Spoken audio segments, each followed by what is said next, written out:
గణపతి గురించి ఒక 2 విషయాలు చెప్పాలనుకుంటున్నా.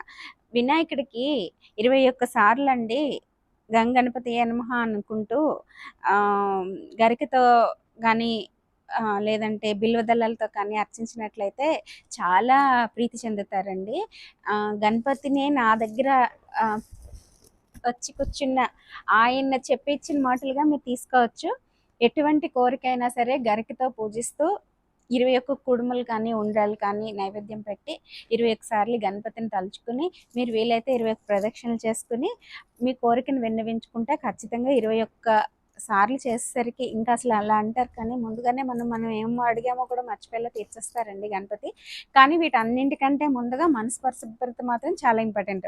మీరు ఎదుటి వాళ్ళకి ఏదైనా చెడు జరగాలని కోరుకుంటే అవ్వవు కానీ, మీరు బాగుండాలని కోరుకున్నా పర్లేదు, ఎదుటి వాళ్ళు బాగుండాలని కోరుకుంటే ఇంకా పర్వాలేదు, ఎదుటి వాళ్ళు పాడవాలి అని కోరుకున్న వాళ్ళ కోరికలు ఎప్పటికీ తీరవు.